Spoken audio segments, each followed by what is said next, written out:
dar início à nossa leitura do dia.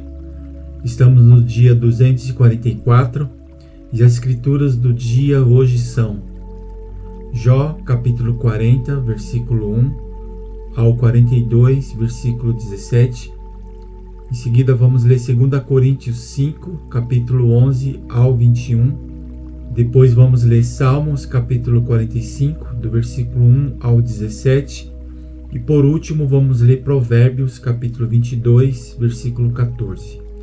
Vamos dar início lendo Jó, capítulo 40, versículo 1 ao capítulo 42, versículo 17. O Senhor disse mais a Jó: será que alguém que usa de censuras poderá discutir com o Todo-Poderoso? Que responda a isso aquele que critica Deus. Primeira resposta de Jó a Deus. Então Jó respondeu ao Senhor e disse: sou indigno, que te responderia eu? Ponho a mão sobre a minha boca. Uma vez falei e não direi mais nada. Aliás, 2 vezes, porém não prosseguirei. Segunda e última resposta de Deus a Jó: você tem um braço tão forte como o braço de Deus. Então o Senhor, do meio de um redemoinho, respondeu a Jó e disse: cinja os lombos como um homem, pois eu lhe farei perguntas e você me responderá. Será que você está querendo anular a minha justiça ou me condenará para se justificar? Você tem um braço tão forte como o braço de Deus? Você pode trovejar com a voz como ele troveja? Adorne-se então de excelência e grandeza, e vista-se de majestade e glória. Derrame as torrentes de sua ira, olhe para os orgulhosos e humilhe-os. Sim, olhe para eles e humilhe-os. Esmague os ímpios no lugar onde estiverem. Cubra-os todos no pó. Prenda todos eles no sepulcro. Então também eu confessarei a seu respeito que a sua mão direita lhe dá vitória. Quem é capaz de apanhar o monstro Behemote? Complete agora o Behemote que eu criei junto com você e que come capim como o boi. A força dele está nos seus lombos e o seu poder nos músculos do seu ventre. Ele endurece a sua cauda como um cedro. Os tendões das suas coxas estão entretecidos. Os seus ossos são como tubos de bronze. As suas pernas são como barras de ferro. Ele é obra-prima dos feitos de Deus. Aquele que o fez o proveu de espada. Na verdade, os montes lhe produzem pasto, onde todos os animais selvagens se divertem. Deita-se debaixo das árvores de lótus, nos esconderijos da lama no meio dos juncos. As árvores de lótus o cobrem com sua sombra, os salgueiros do ribeiro o rodeiam. Se um rio transborda, ele não se apressa, fica tranquilo, mesmo que o Jordão se levante até a sua boca. Será que alguém pode apanhá-lo quando ele está olhando, ou lhe meter um laço pelo nariz? Quem é capaz de enfrentar o monstro Leviatã? Você é capaz de pescar o monstro Leviatã com um anzol e prender a sua língua com uma corda?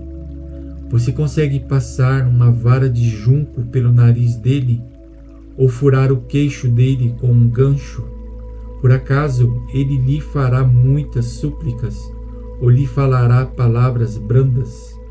Será que ele fará um acordo com você para que seja seu escravo para sempre? Será que você vai brincar com ele como se fosse um passarinho? Irá prendê-lo com uma corda para dá-lo às suas meninas? Será que os seus sócios o colocarão à venda ou irão reparti-lo entre os negociantes? Você consegue encher de arpões a pele dele ou cravar fisga de pesca na sua cabeça? Põe a mão sobre ele. Você se levantará para a luta e nunca mais repetirá o gesto. Eis que a gente se engana na esperança que tem, Não é fato que alguém cairá por terra só em vê-lo. Eis que a gente se engana na esperança que tem. Não é fato que alguém cairá por terra só em vê-lo. Ninguém é tão ousado que se atreva a despertá-lo. Quem então será capaz de se erguer diante de mim? Quem primeiro deu algo a mim, para que eu tenha de retribuir-lhe? Pois o que está debaixo de todos os céus é meu. Não me calarei a respeito das pernas do Leviatã, nem da sua grande força, nem da graça da sua compostura. Quem poderá tirar a capa do seu dorso, ou lhe penetrará a dupla couraça? Quem abriria as portas da sua boca? Pois em roda dos seus dentes está o terror. As fileiras de suas escamas são o seu orgulho, cada uma bem encostada, como por um selo que as ajusta, a tal ponto que se junta a outra, que entre elas não passa nem o ar. Elas se ligam umas às outras, aderem entre si e não podem ser separadas. Cada um dos seus espirros faz resplandecer a luz, e os seus olhos são como os raios do amanhecer. Da sua boca saem tochas, faíscas de fogo saltam dela. Das suas narinas procede fumaça, como de uma panela fervente, sobre juncos em chama. O sopro dele acende o carvão, da sua boca saem chamas. No seu pescoço reside a força, e diante dele salta o desespero. Suas partes carnudas são bem pegadas entre si, todas fundidas nele e imóveis. O coração dele é duro como uma pedra, firme como a pedra inferior de um moinho. Quando ele se levanta, os valentes tremem. Quando ele se irrompe, ficam como que fora de si. Se o golpe de espada o alcança, isso não tem efeito algum. E o mesmo vale para a lança, o dardo ou a flecha. Para ele o ferro é como palha, e o cobre como pau podre. As flechas não o fazem fugir. Para ele as pedras da funda se transformam em palha. Os porretes são para ele como talos de capim. Quando agitam a lança, ele dá risada. Debaixo do ventre ele tem escamas pontiagudas. Arrasta-se sobre a lama como um instrumento de debulhar. Leva as profundezas a ferver como panela. Torna o mar como caldeira de um unguento. Deixa atrás de si um sulco luminoso, como se o abismo tivesse uma cabeleira branca. Na terra não há ninguém como ele, pois foi feito para nunca ter medo. O Leviatã olha com desprezo tudo o que é alto. É rei sobre todos os orgulhosos. Última resposta de Jó ao Senhor. Então Jó respondeu ao Senhor e disse: Bem sei que tudo podes, e nenhum dos teus planos pode ser frustrado. Tu perguntaste: quem é este que, sem conhecimento, encobre os meus planos? Na verdade, falei do que eu não entendia, coisas que são maravilhosas demais para mim, coisas que eu não conhecia. Disseste: escuta, porque eu vou falar, farei perguntas, e você me responderá. Eu te conhecia só de ouvir, mas agora os meus olhos te veem. Por isso me abomino e me arrependo no pó e na cinza. Os 3 amigos de Jó. Depois que o Senhor falou estas palavras a Jó, o Senhor disse também a Elifaz, o temita: a minha ira se acendeu contra você e contra os seus 2 amigos, porque vocês não falaram a meu respeito o que é reto, como o meu servo Jó falou. Agora peguem 7 novilhos e 7 carneiros e vão até o meu servo Jó e ofereçam holocausto em favor de vocês. O meu servo Jó orará por vocês e eu o aceitarei a intercessão dele.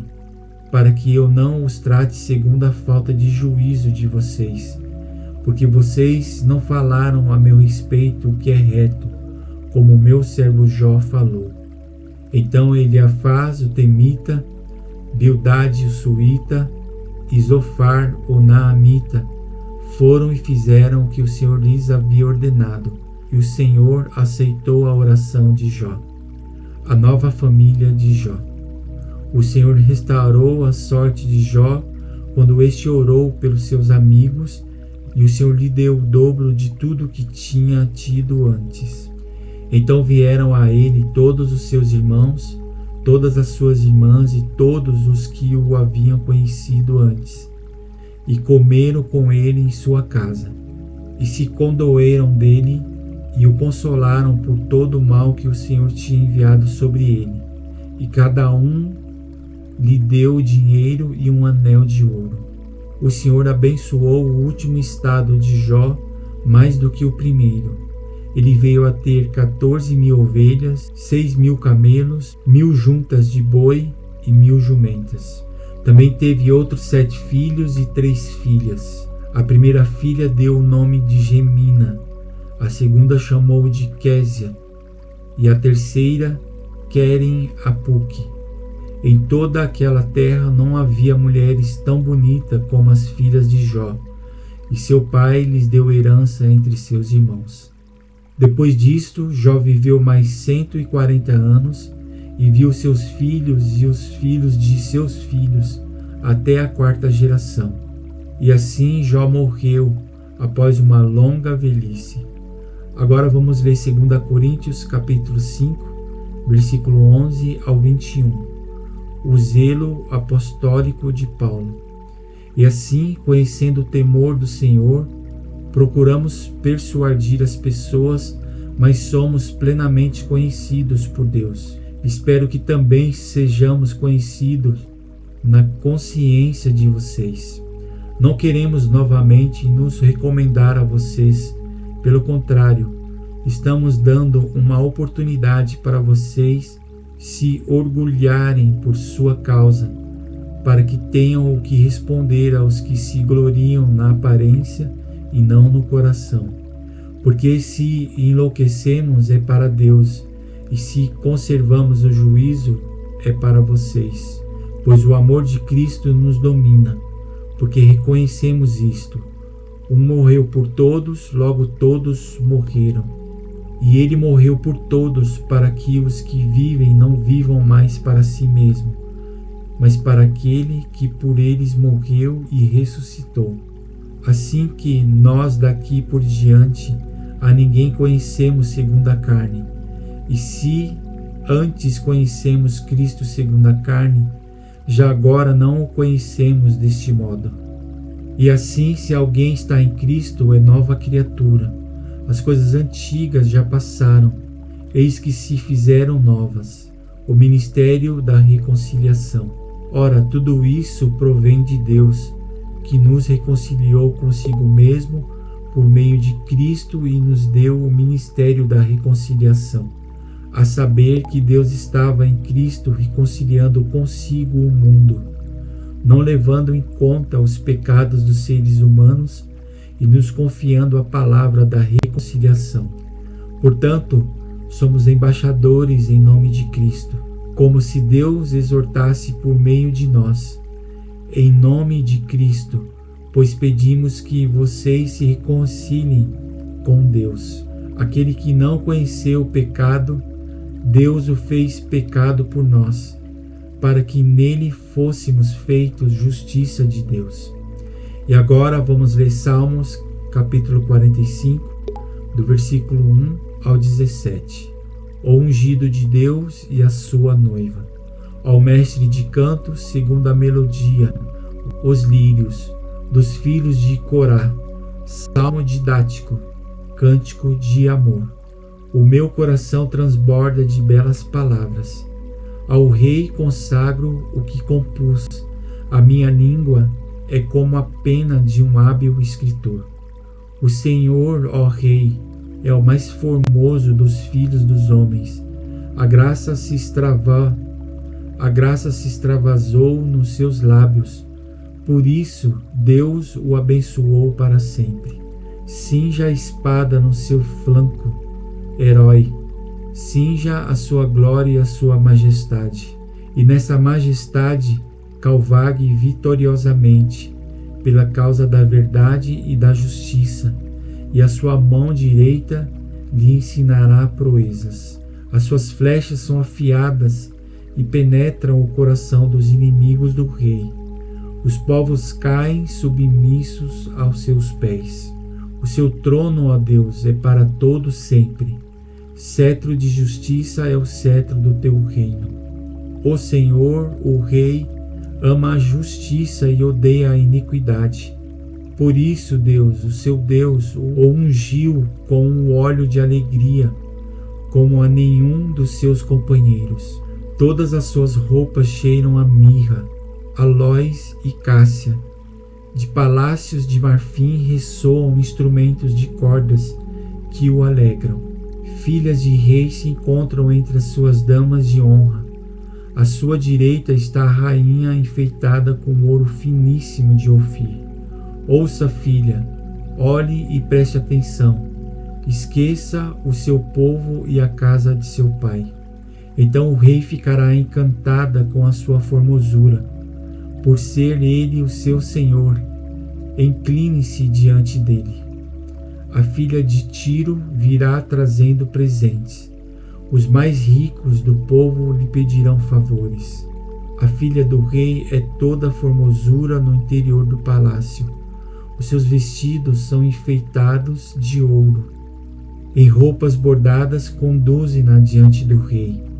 As virgens, suas companheiras que a seguem, serão trazidas à sua presença, ó rei.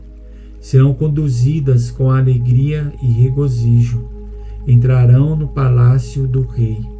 Em lugar de seus pais estarão seus filhos, colocados como príncipes por toda a terra. Farei com que o seu nome seja celebrado de geração em geração, e assim os povos o louvarão para todo o sempre. Agora, por último, vamos ler Provérbios, capítulo 22, versículo 14. Cova profunda é a boca da mulher estranha. Aquele contra quem o Senhor se irar, cairá nela. E aqui encerramos a leitura do nosso dia. Obrigado a todos pela participação. E amanhã estaremos aqui novamente dando continuidade na leitura da palavra. Um grande abraço e até amanhã.